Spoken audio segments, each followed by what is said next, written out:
I still remember the hum of the auditorium before the ceremony started, that low, excited buzz that makes the air feel electric. Students adjusting their caps, parents waving from the crowd, flashes of cameras like stars popping one by one.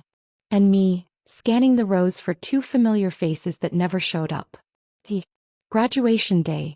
The day I thought my parents would finally look at me the way they looked at my sister. Proud, amazed, maybe even a little surprised. But as the first name was called, I checked my phone again. So proud of you, sweetheart. We'll FaceTime later. That was it. A text. No, we're almost there. No, save us seats. Just that. My stomach sank before my mind caught up. I called my mom anyway. Straight to voicemail. Called my dad. Same thing. Then I saw it. My sister's story on Instagram. She was in a shimmering gold dress, surrounded by flowers and laughter, a diamond catching the light. Can't believe this day is finally here.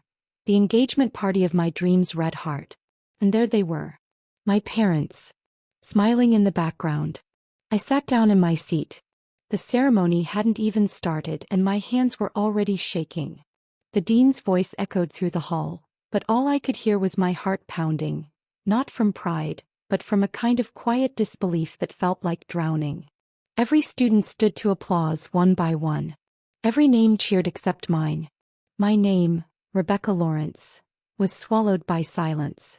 When the caps flew into the air, I didn't even move. I just watched them fall, slow and graceful, like tiny pieces of joy that didn't belong to me.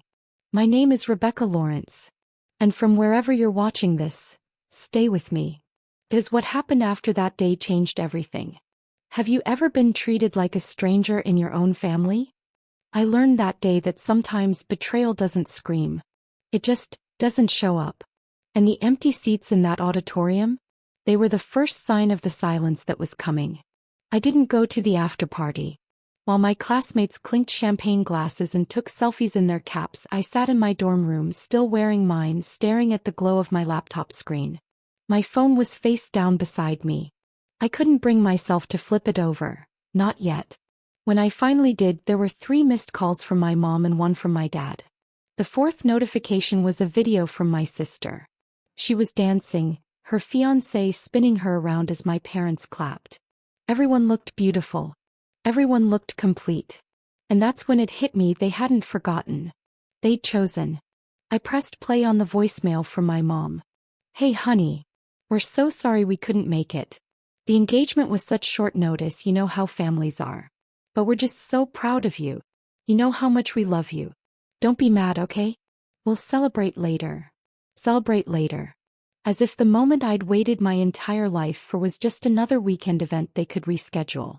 Something inside me, something I'd spent years suppressing, snapped quietly. It wasn't rage. Not yet. It was clarity. When I was a kid, I thought love meant understanding the people who hurt you. I thought it meant forgiving before you even finished bleeding. But as I stared at their smiling faces on my sister's video, I realized, love without respect is just pity. That night I didn't cry. I packed. My roommate walked in confused. Becca, are you okay? I smiled. The kind of smile that hides the wreckage behind it. Yeah, I said. Just finally learning where I stand. I left my cap and gown folded neatly on the desk. A small, silent memorial. Then I turned off the lights and walked out. The next morning my dad texted me. You're being dramatic. You should be happy for your sister. It's her big day. I stared at the message for a long time before replying. Yeah. It was mine too. No answer. That was the day I stopped waiting for them to choose me. Because they already had. And when I finally decided to return home a week later, I didn't go to reconcile. I went to remember why I had to leave. I just didn't know yet that walking through that front door would make me see everything I'd been blind to my entire life. When I walked back into my childhood home, the first thing that hit me wasn't nostalgia. It was how small everything felt. The same beige walls. The same framed photos. The same kitchen smell. Vanilla candles and my mom's perfume. But what used to feel like safety now just felt staged. Like a museum dedicated to a version of our family that only existed on holidays. My mom looked surprised to see me. Oh. "You're home early," she said, wiping her hands on a dish towel. "We were going to call." "Were you?" I asked. She smiled, the kind of practiced expression she used when she wanted to move on from something uncomfortable. "Of course, sweetheart. We just got caught up with everything. You know how exciting it's been for your sister." Exciting. That word again. As if my achievements were paperwork and hers were fireworks. Then she said something I'll never forget. "You'll have your moment too someday, Becca. Like the last 4 years of blood, sweat, and student loans didn't count." My dad came in already on his phone. "Hey kiddo. Congrats." That's big. "Sorry we couldn't be there. Timing was rough." "Timing," I repeated, my voice flat. "You knew the date for months." He sighed. "Becca, don't start. We had to choose between one day that'll happen again, graduations, and a once-in-a-lifetime moment. You'd understand if you weren't so emotional. Once in a lifetime. Right. Because apparently my lifetime didn't matter as much." That night I walked past my sister's room. She was sitting on her bed, twirling her engagement ring, FaceTiming her fiancé. When she saw me, she smiled like nothing had happened. "Hey. Heard your ceremony went well. I'm so sorry we couldn't make it. Mom was freaking out over the catering. But hey, you're used to doing things solo, right? Used to doing things solo." She said it like it was a compliment. I laughed. Not because it was funny, but because it was finally true. Later, when I went to grab a drink from the kitchen, I noticed the family photo wall. My sister's high school graduation, her prom, her birthday trips, her engagement. All perfectly framed. My own milestones. One photo. Freshman year. Crooked frame. Dusty glass. I stood there for a long time, letting that image burn into me. That wall told me everything I'd been too naive to admit. I wasn't the forgotten daughter. I was the filler. The quiet success story they used to make themselves look balanced. That night, lying in my old bed, I realized I'd been auditioning for love my entire life. And I was done performing. But before I left for good, I wanted them to see what they'd lost. Not through anger, but through absence. The kind of silence that makes people finally listen. It happened 3 days later. Dinner was quiet. The kind of silence that hums louder than any argument. My mom was talking about wedding venues, my dad was checking his phone, and my sister was showing off her ring again. They barely looked up when I spoke. "So, none of you really care that you missed it?" My mom blinked. "What?" "My graduation," I said. 4 years of work. Sleepless nights. Scholarships. And you didn't even bother showing up." My dad sighed as if I were a child interrupting grown-up talk. "Becca, not this again." "No, let's do this again," I said. My voice was calm, but my hands were trembling under the table. "I just want to know what made her engagement more important than my graduation." My sister rolled her eyes. "Oh my God, Becca, it's not a competition." "It was never a competition," I said. "That's the point. You won before I even started." My mom frowned, her fork clinking softly on her plate. "You're being dramatic. You've always been so sensitive." Sensitive. That word hit like a knife turned sideways. Because for years, sensitive was how they dismissed me. Every hurt, every exclusion, every time they made me feel like an outsider in my own house. "Sensitive," I said slowly. "That's one word for it." Then I stood up. The chair scraped the floor, loud and deliberate. And for once, nobody told me to sit back down. "I'm done," I said quietly. My mom looked confused. "Done with what?" "With pretending this is a family." My dad's voice hardened. "Watch your tone, young lady." I smiled, that same quiet, breaking smile I'd worn at graduation. "Don't worry, Dad. You won't have to hear it again." I walked upstairs, packed my suitcase, and unplugged the lamp beside my bed, the same one my dad bought me when I was 10 after I'd cried about being scared of the dark. I hesitated, then left it behind. Some things don't deserve to come with you. Before I left, I placed my framed degree, still rolled in its protective case, on the kitchen counter. A note tucked beneath it. "This was supposed to be your proudest day too. But you weren't there." And under that, smaller. "Don't call me unless it's to apologize and mean it." When I walked out, the night air was cold, heavy with rain. I didn't look back. Not once. Because I wasn't running away anymore. I was reclaiming peace. And somewhere between the thunder and the sound of my suitcase wheels scraping against the driveway, I felt the first calm breath of freedom I'd taken in years. But peace doesn't stay quiet forever. 5 years later, life would force us into the same room again. And by then, I wasn't the daughter they remembered. 5 years. That's how long it took for their voices to fade from my head. The first year was noise, guilt, anger, insomnia. I'd wake up thinking I should call them. Then I'd remember that when I needed them most, they were too busy applauding someone else. So instead of calling, I worked. I threw myself into my career like a woman starved for worth. MIT had opened doors, but pain had taught me how to walk through them like I belonged. By 27, I had my own apartment overlooking the Charles River, a job in data design, and a peace that didn't depend on anyone's approval. But the silence was never fully quiet. Every birthday my phone buzzed, "Happy birthday, sweetheart" from mom, or a "hope you're doing well" from dad. No apology. Just surface-level small talk like they were texting a distant cousin. I never replied. People say revenge is loud, dramatic, explosive. But real revenge? It's the quiet kind. It's showing up in the world as everything they said you couldn't be and not inviting them to witness it. Still, something in me hadn't healed. Success filled my days but not my nights. Because in the back of my mind I wanted them to see. Not to hurt them, but to understand. That chance came wrapped in irony. One afternoon I got a message from my cousin Daniel, the one who always played peacekeeper during family drama. "Hey Becca, hope you're good. Just a heads up, I'm getting married in October. Big family event. Everyone's invited. Even your parents. You should come." My fingers froze above the keyboard. 5 years of silence. 5 years of being the ghost they made. And now, one wedding, one crowded ballroom, and fate was offering me a stage. I typed back. Wouldn't miss it. That night, I poured a glass of wine and stared at the city lights, thinking. I wasn't the same girl they abandoned. Back then, I would have gone to that wedding just to prove I'd survived. But now, I wanted them to feel what I'd felt. The absence. The quiet realization. The moment when it finally hits you that someone you took for granted is no longer waiting to be chosen. So I started planning, not out of spite but precision. If I was going to walk into that room again, I'd do it as a woman they couldn't recognize. Not because I'd changed my face, but because I'd outgrown the small version of myself they once controlled. I wasn't going there to make a scene. I was going there to make a point.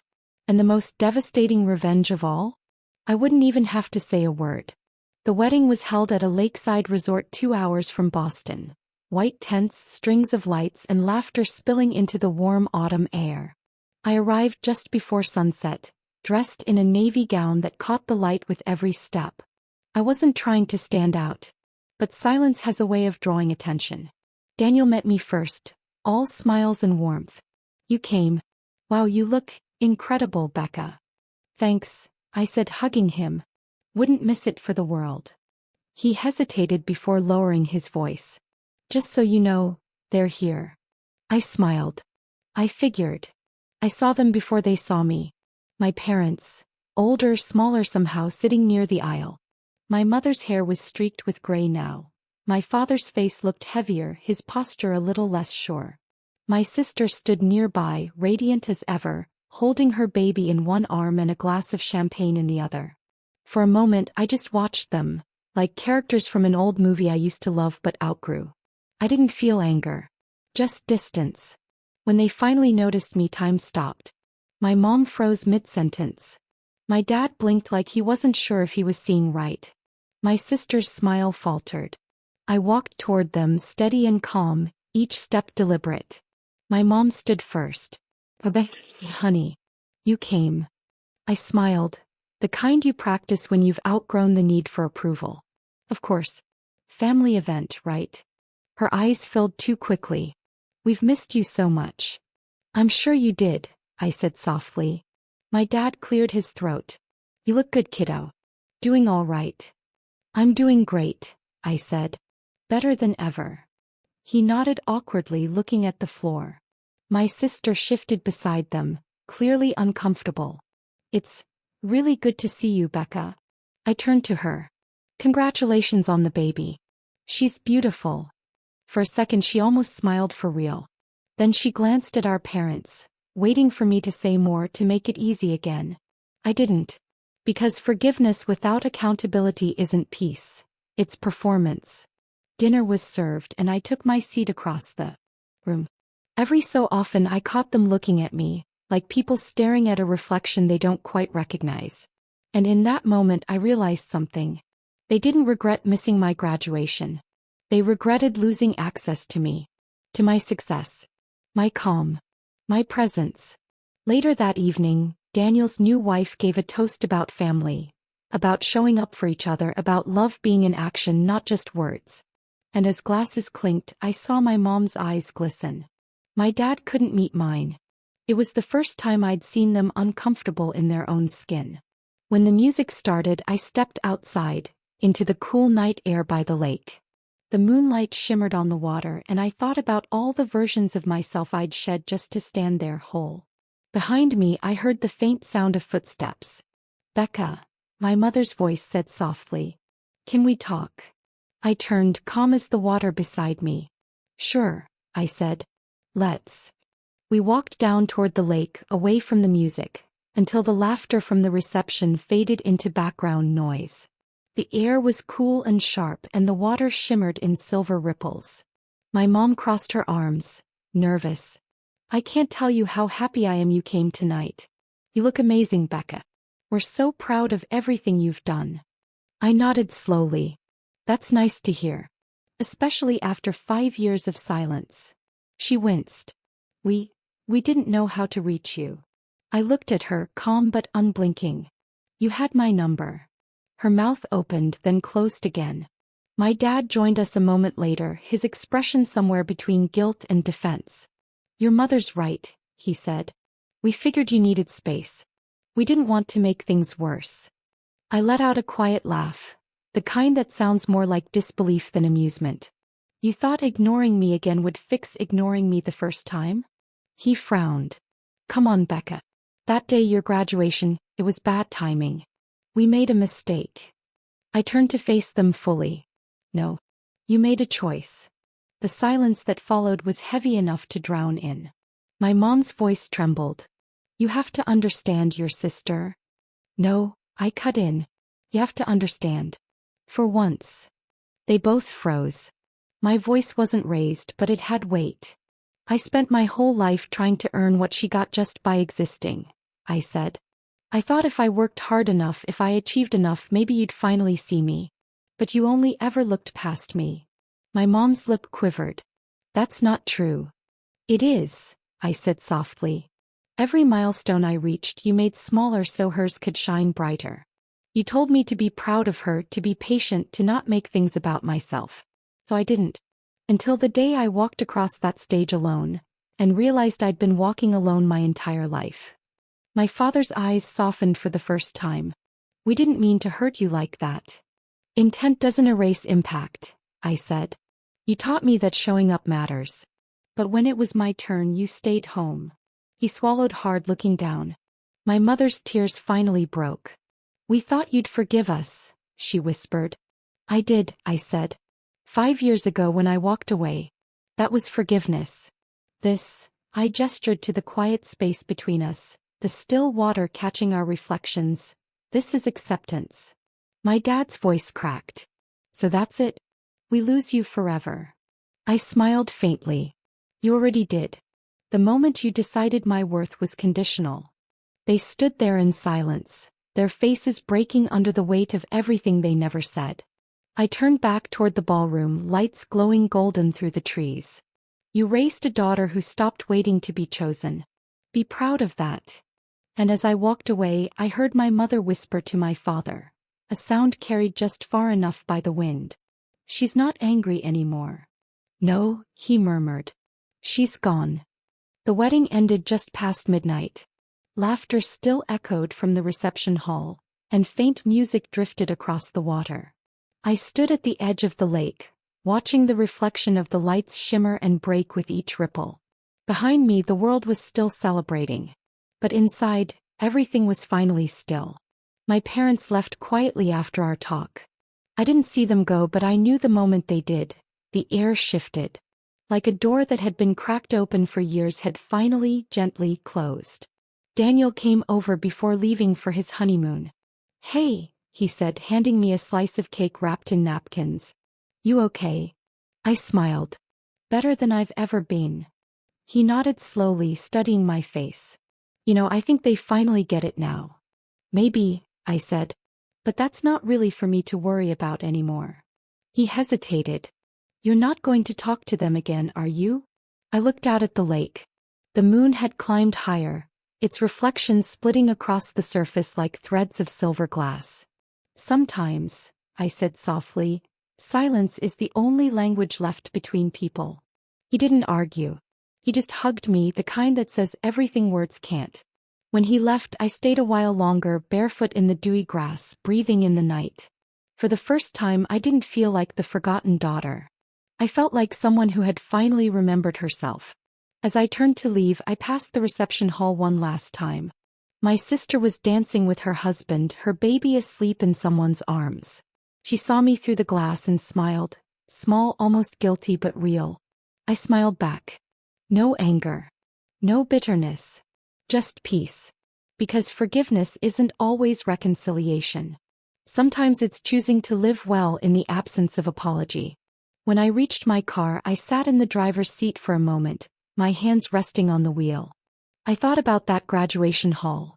The empty seats, the silence, the way I'd looked for faces that were never coming.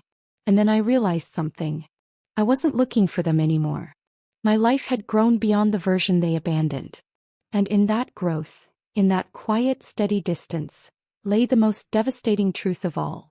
They would spend the rest of their lives wondering if there was ever a way back. And I would never need the answer. I started the car. The headlights swept over the trees, and the night opened in front of me like a road I'd been waiting to take for years. I smiled to myself, not because it was over but because it was finally mine.